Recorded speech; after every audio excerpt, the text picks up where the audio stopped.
As I mentioned, the initial idea was to do the app in Jetpack Compose, but then I might have used it in the wrong way. But since the canvas has 1024 cells, as soon as one switches the states between not being drawn and drawn, it recomposes the entire grid. So this causes slow rendering. And on top of that, I would need a second project for the native iOS app with zero knowledge of Swift and Swift UI. The fear of being faced with the same problem was what made me change into an alternative, which I thought would have been a multi-platform project. I consider React, but I really never liked JavaScript. I love Kotlin and I love Compose Multiplatform, but Compose Multiplatform underneath uses Jetpack Compose, so I doubted that I would face the same problem using that as well. All those things considered, let me go with Flutter.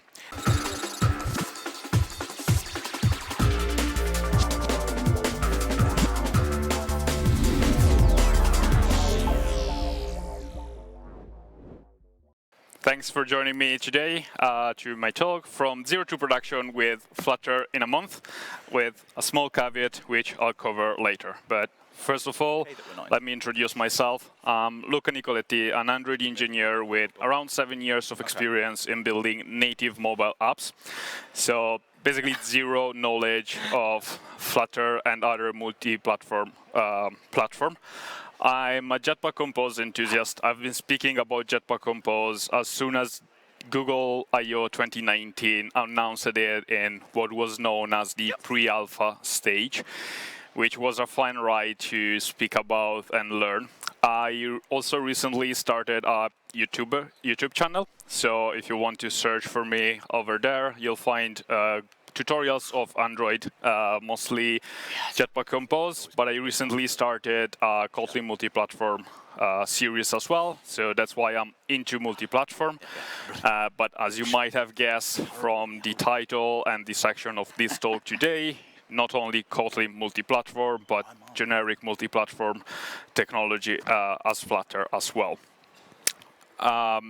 You might be wondering how I was able to reach production stage in a month using Flutter with zero knowledge about it. Well, easy. Everything was basically made from ChatGPT. Now, I thought I was gonna be able to speak with the audience a little bit more, so this was a funny joke, and the next slide was the end slide with if everyone had any question. But yeah, I doubt I will be able to. Jokes aside, want to share with you the timeline with which I started the project and how it went ahead and it developed over the time. So the first commit was made on the 3rd of March of this year, 2024, while the first release commit on the 27th of March of this year. So 24 days straight of development. Just an additional thing, I did it while working 8 hours a day on a job. So this month was just spare time of mine after work, before work, over the weekend, and so on.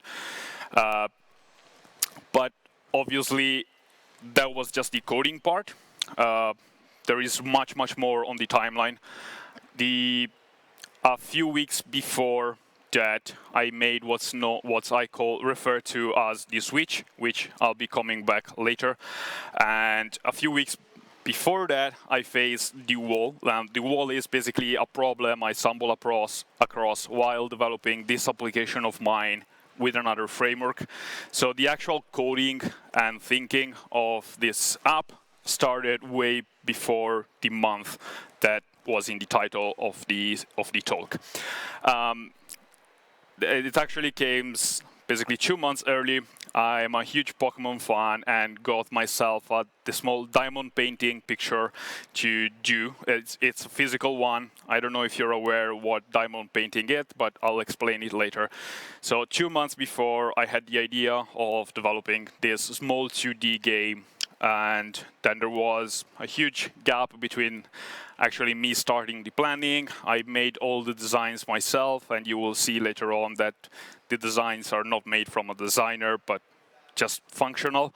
And then I started decoding. Decoding actually started with Jetpack Compose. The initial idea was to develop 2 native applications, so one with Jetpack Compose using Kotlin and the entire Android framework, and one with Swift UI and Swift. So started coding, but then I faced the wall, which again, I'll come back later. Diamond painting is basically this thing. You have literally thousands of small diamond-shaped piece of plastic, reflective plastic, that you place one by one into a canvas, which is a square grid, and you usually pick all the pieces of one color and place them one by one on the canvas, and you repeat the process with all the possible color that the canvas to create the picture that you want to create. Before the idea, actually, I will never stress this enough. I was able to do that in a month with the help of ChatGPT, which I joke about at the beginning, because I'm in the mobile world since 11 years now-ish. I started working on mobile apps with Android in 2013 while I was studying at university in my spare time. And all the knowledge and experience I gathered in those 11 years helped me a lot in being able to create an app in this month of time, because all the terminology or the structure of an app, everything that is actually needed to build an app, it's what helped me. So solid principle, architecture, and everything is what actually helped me then scope down the development in just a month of time. I just want to mention that I said I had no past experience with Flutter. I technically had. It was a month of time in May, June 2017 when Flutter was first announced and became public for us to use. But it was literally just, and again, a small side project of a month of life, and then I dropped that. After completing all the slides, I just realized that I didn't tell you what the app is about. So you basically have this canvas. It's a 2D canvas which is empty at the beginning. You pick a color, which is this diamond-shape-like thing, and then you start placing all the places on the canvas. You repeat until you complete the canvas, and once you've done with the drawing, you can share the image to your friends, family, or wherever you want to. Let's go back to the switch. As I mentioned, the initial idea was to do the app in Jetpack Compose. So I had all the design, all the sketches, almost all the screens ready. But then Jetpack Compose, I might have used it in the wrong way, but since the canvas has 1024 cells, as soon as one switches the states between not being drawn and drawn, it recomposes the entire grid. So this causes slow rendering, which actually was slow even at the first rendering of all the 1024 cells without them changing the state. And on top of that, I would need a second project for the native iOS app with zero knowledge of Swift and Swift UI.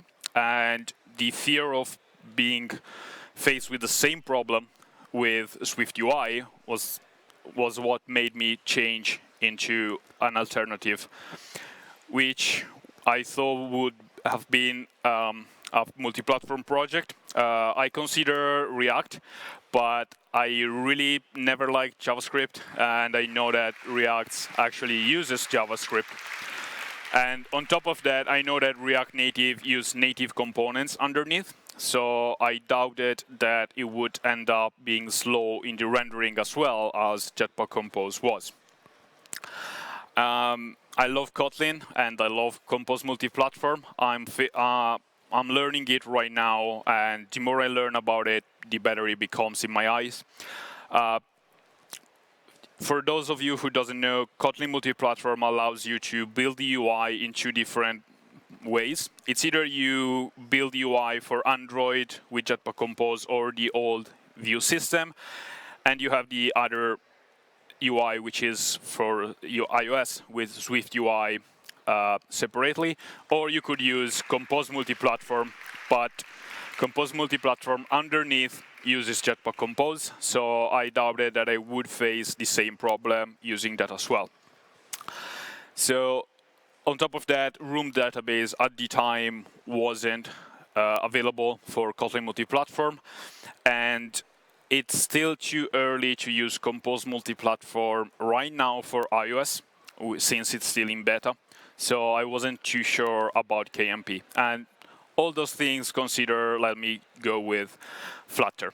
Now, briefly, the tools I used to develop this application: Visual Studio Code and Terminal to run, build the app, and all the Visual Studio Code plugins to create boilerplate code, run the app, debug the app, and everything.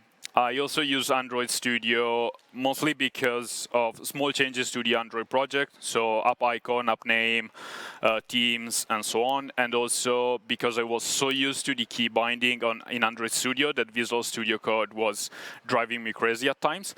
So I decided to use Android Studio a bit. I was using this machine, so macOS, and that allowed me to build the app on iPhone emulators on my iPhone as well. And on top of that, I had two physical Android devices to test my app upon while developing. If you have all the same tools and you run Flutter Doctor, you should see all green checks here.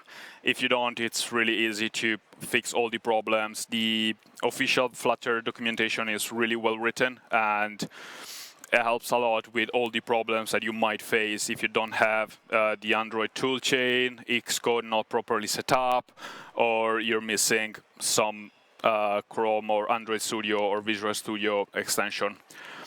So now I'll go through the libraries that I've used. Funnily enough, yesterday night I was talking with someone about Flutter, and they say that all the libraries in Flutter are a really good thing to use, while we from the Android world are a bit adverse to use third-party libraries. So yeah, for the navigation, I went with GoRouter. For the persistence of the state of the app, I went the provider. For local storage, I used both shared preference and sqflite. Then to improve a little bit the user interaction with the app, I used Soundpool and Flutter Vibrate. And since I've worked with mobile apps that had problems in the past because of previous version of the app not being compatible anymore with the latest backend or infrastructure or anything, I knew that I wanted to force the user somehow to upgrade the app to the latest version as soon as possible, or as soon as one was released, and so I used the upgrader library. I used almost everything from Firebase, so Analytics and Crashlytics for reports, and Firebase database, where I basically stored a bunch of playable grids, the 1024 cells for the app to fetch at the beginning and store in the local database to get all the new games that I wanted to release without releasing a new version of the app every time. Cache network to just not reload the app every time reload the images every time the user switches screen or everything. And Flutter has SVG just to use SVGs in the app, so for the button navigation, settings, and so on. The GoRouter, it's literally really, really simple to set up. You just define a GoRouter instance. In the routes array, you define all the screens that you have. And the only one thing I really needed and spotted that was missing from the default configuration was the router observer, which again, it's really, really simple to set up. You just need to create an instance of a router observer and then defines in the observers array in the GoRouter. This, in your widget, lets you implement the router aware interface that gives you access to a few more callbacks. For example, the did pop next, that is basically the kind of on resume on Android. When you navigate to one screen, your screen goes into pause, and then you navigate back, and you can perform something else as soon as you go back to that screen without having to send back results or everything. Literally, if the user taps back or everything, you get this one. This was used to reload the database status of all the games. For the provider, again, I had just one model, so the instance of the provider was really simple. You just create the change notifier provider with your model, and that's it. Share preference, it's a common thing for Android developers. Just let me use and save simple data as integer, booleans, and so on to set up a lot of function to, for example, whether or not to play sounds, use the feedback, which was the selected sound, and so on. And that's how I managed to save and store those preferences for the user as well. For the database, I use sqflite, which is an SQL database. Here, if you're not familiar with SQL database, this setting up of the database might be a little bit irritating. You need to write the entire SQL script to create every table that you have in your database. I was lucky enough to have just a few tables with one relation between them, one representing the one game, so the instance of the 1024 cell, and then the cell itself, with the reference to the parent table. So the creation of the database was not that complicated, and ChatGPT helped a lot as well to create all the boilerplate code to run and create the database in the app. Few more functions to update the time which the user was spending playing a game, clear the grid if they wanted to reset, get a grid, or insert a new grid whenever a new one was available. Same approach I use for Soundpool, so a helper class that allow me to basically play a sound and set the sound based on the user preference. And then on the widget itself, when the user was playing, I retrieved the settings and the play selected sound, which again internally just uses the play function, setting the volume just before it. Lets you play some sounds. Same thing for the vibrate, Flutter vibrate, with just vibrate.feedback using a type of the feedback, which initially was just one when the user tapped on the cell itself. It then became, with more release of the app, a longer vibration when the user completed an entire color, and an even longer one when the user completed the entire grid. For the upgrader dialog, the upgrader library lets you create a custom dialog really easily. This is an example of it. And for example, if you want to localize it yourself using a library to localize the dialog, or if you want to change the structure of the dialog, if you want to make it always dismissible or not dismissible, and you want to use a custom one, this is all the code that you need to write. The user actually are bothered quite a lot when you show this and it's not dismissible and they want to play. I've noticed that. But yeah, so pay attention when you show this, and if it is forced to update, or the user can actually ignore the current update and go on playing or using your app. A few other libraries that I use were the image picker and the image cropper. Both of them really easy to set up. For the image picker, you just create an instance. You use the pick image function. I just allow the user to select an image from the gallery, and that's basically it. You get the file back from the image. Once you have the image, I basically make the user crop the image to a square. in order to create a grid from the image. And then the decode and scale function is basically what ChatGPT came up. It scales down the image to a 640 by 640 resolution, and then generates a 32 by 32 grid, basically averaging a few pixels for each cell, calculating the average of the color and placing that color in the position of the cell. And this is how you can crop an image, let the user crop an image. It's accept an aspect ratio, which I force to 1 by 1, and then an array of UI settings, which are different from every platform that you're targeting. So, for example, these are the Android UI settings that you can use to customize the toolbar title, the toolbar color, and the widget color, again, the aspect ratio, and if it's fixed or not as well. And those are the iOS UI settings, really similar but slightly different. Again, aspect ratio fix of a square one. And this is it in when the user uses it. There are no controls underneath. It can only crop the image using a fixed aspect ratio of 1 by 1. Other libraries I use are Confetti to create a celebration when the user completes the game, pageview.indicator and carousel for the intro, which you can see now on the screen, rotated corner decoration, widgets to image, and share plus.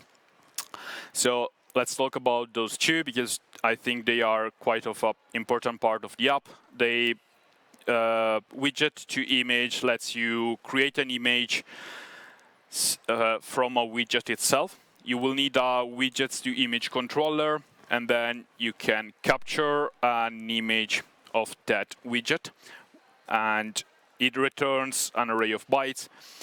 Once you have the array of bytes, I use the share plus. I create a temporary file first, and then use the share plus plugin to let the user share the current temporary file as an image.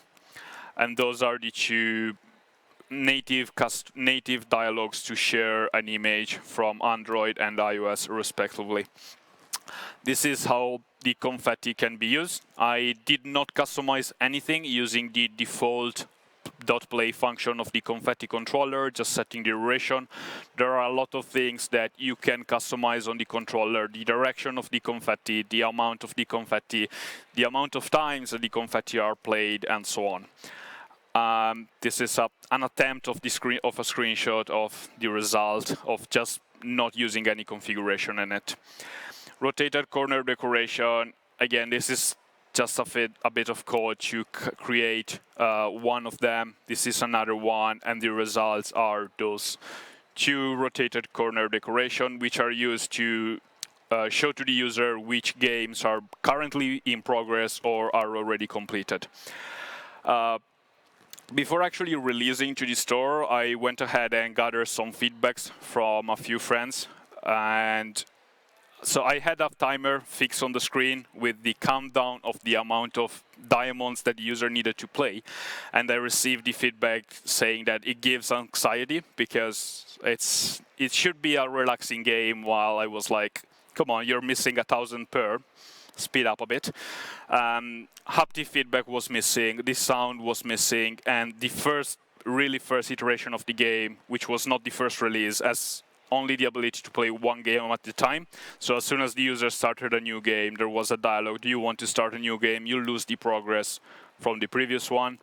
So I went ahead and made the timer and the missing amount of per collapsible, so the user had more space to play with on the screen, and also giving less anxiety. And to use the multiple games at the same time, I had to start using the local database to store every single game, every single progress of the game, the timer, and so on.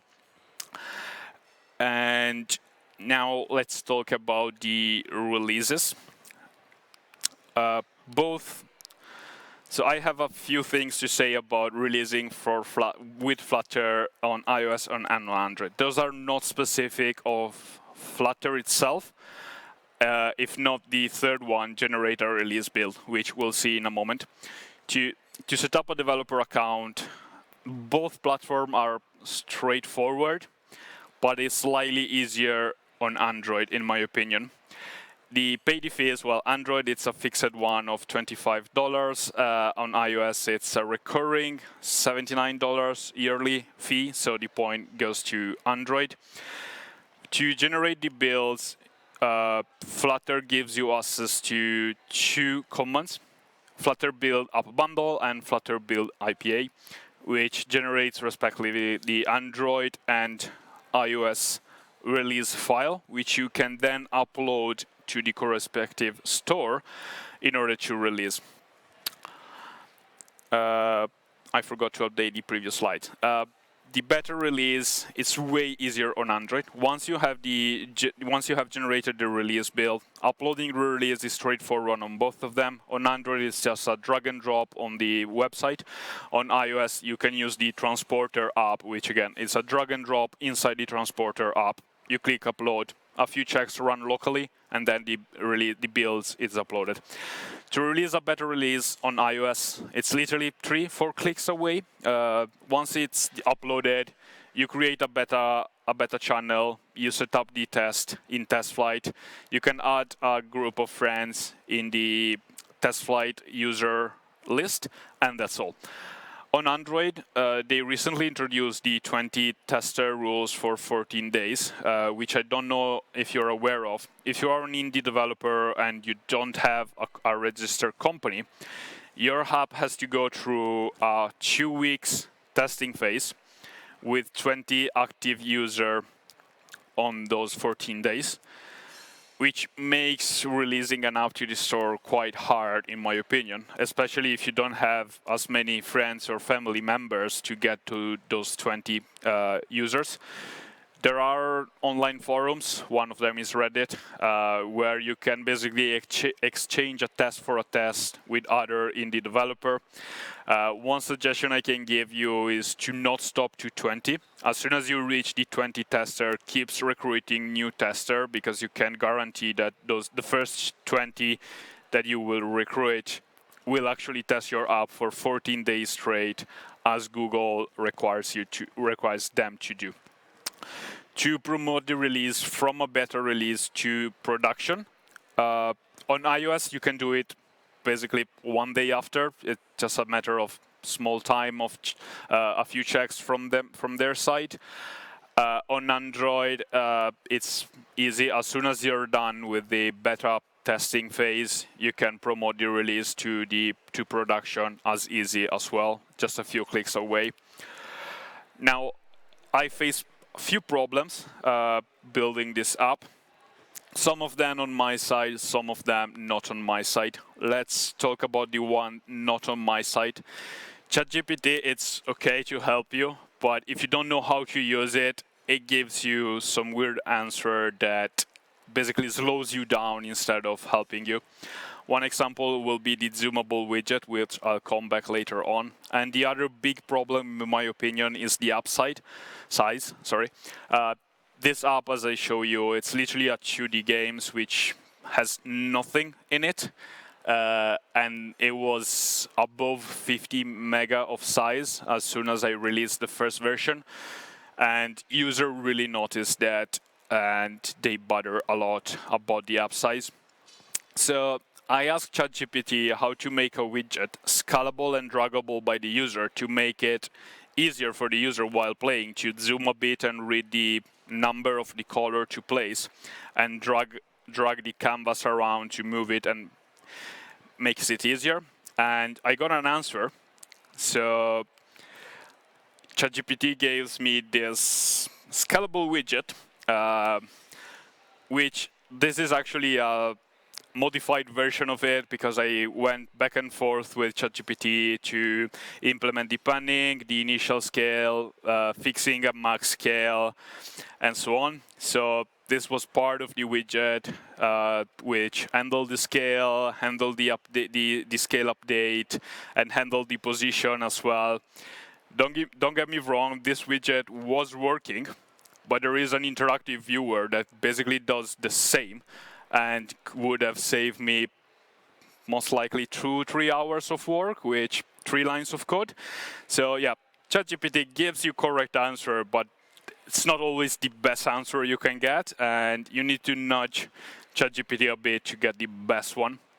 Another thing I've noticed, every time you ask for a widget to ChatGPT, it gives you one of those two. One of them is the right one, or the suggested and recommended one. One is not. The one of your left is ChatGPT. The one of your right, on your right, is the one for VS Code plugin.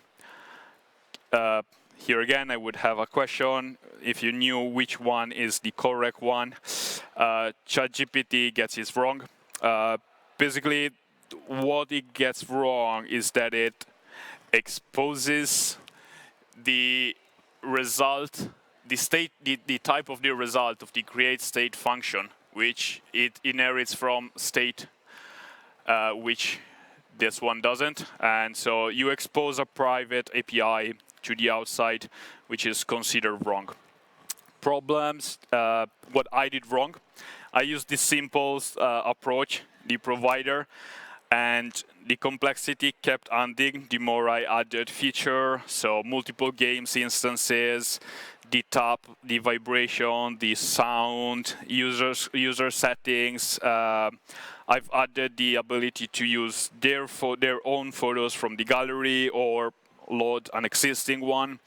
The game being in progress or completed, so restarting the game as well, and the provider kept adding and adding. I didn't want to move away from it because I wasn't sure I would continue using Flutter and continue this project in the long run.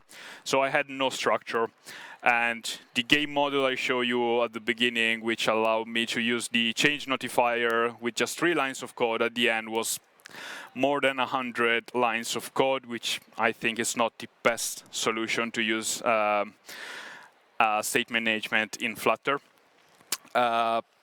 Let's talk about the future. If I would go back and rebuild this up, would I use Flutter again? There are a few reasons for a yes and a few reasons for a no.